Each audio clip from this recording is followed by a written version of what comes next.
ಸಕ್ಕರೆ ಕಾಯಿಲೆಗೆ ಈ ಒಂದು ವನಸ್ಪತಿಯ ಅಥವಾ ಈ ವೃಕ್ಷದ ಒಂದು ಯಾವ ಭಾಗವನ್ನು ಯಾವ ರೀತಿ ಬಳಸ್ಕೊಳ್ಬೇಕು ಅನ್ನೋದನ್ನ ಈ ಸಂಚಿಕೆಯಲ್ಲಿ ನೋಡೋಣ ಸ್ನೇಹಿತರೆ.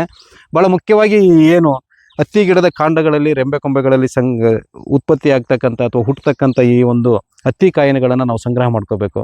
ಸುಮಾರು ನಾವು 1 kg ಹತ್ತಿ ಕಾಯಿನ ಸಂಗ್ರಹ ಮಾಡಿಕೊಂಡ್ರೆ ಒಂದು 1/4 kg ಇದರ ರೆಂಬೆ ಕೊಂಬೆ ಅಥವಾ ಈ ಚಕ್ಕೆ ಅಂತ ಹೇಳ್ತೀವಲ್ವ, ಈ ಚಕ್ಕೆನೂ ಕೂಡ ಸಂಗ್ರಹ ಮಾಡಿಕೊಂಡ್ರೆ ಒಂದು 1/4 kg ಅರ್ಧ kg ಇವೆರಡೂ ಸೇರಿ ಚೆನ್ನಾಗಿ ಈ ಹತ್ತಿ ಕಾಯಿನ ಏನು ಮಾಡಬೇಕು, ನಾವು 2 ಪೀಸ್ ಮಾಡಿ ಒಣಗಿಸ್ಕೋಬೇಕು ನೆರಳಲ್ಲಿ ಹಾಕಿ.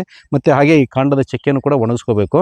ಸೊ ಒಣಗಿಸ್ಕೊಂಡಾದ್ಮೇಲೆ ಇದನ್ನ ಒರಳಲ್ಲಿ ಹಾಕಿ ಚೆನ್ನಾಗಿ ಕುಟ್ಟಿ ಪುಡಿ ಮಾಡಿ, ವಸ್ತ್ರಗಾಳಿತ ಚೂರ್ಣ ಅಂತ ಹೇಳ್ತೇವೆ ನಾವು. ಅಂದರೆ ಅಷ್ಟು ನೈಸಾಗಿ ಪುಡಿ ಮಾಡಿ ಅದನ್ನೇನು ಮಾಡಬೇಕು ಅಂದರೆ ಸುಮಾರು 250 ml ನೀರಿಗೆ ಹಾಕಿ 1 ಚಮಚದಷ್ಟನ್ನ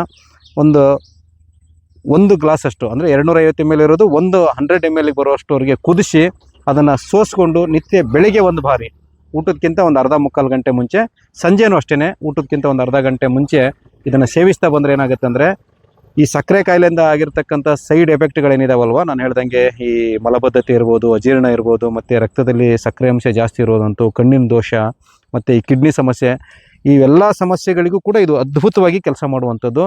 ನಾನು ಸುಮಾರು ಸಾವಿರಾರು ಜನಕ್ಕೆ ಈ ಒಂದು ಮನೆಮದ್ದನ್ನು ಹೇಳಿ ನಾನು ಸಕ್ಕರೆ ಕಾಯಿಲೆನ ಹತೋಟಿಗೆ ತರಿಸ್ಕೊಳ್ಳೋಕ್ಕೆ ನಾನು ನೆರವಾಗಿದ್ದೀನಿ. ತಾವೆಲ್ಲರಿಗೂ ಉಪಯೋಗ ಆಗಲಿ ಅನ್ನೋ ದೃಷ್ಟಿಯಿಂದ ಈ ವಿಡಿಯೋನ ಹೆಚ್ಚು ಜನರಿಗೆ ಶೇರ್ ಮಾಡಿ.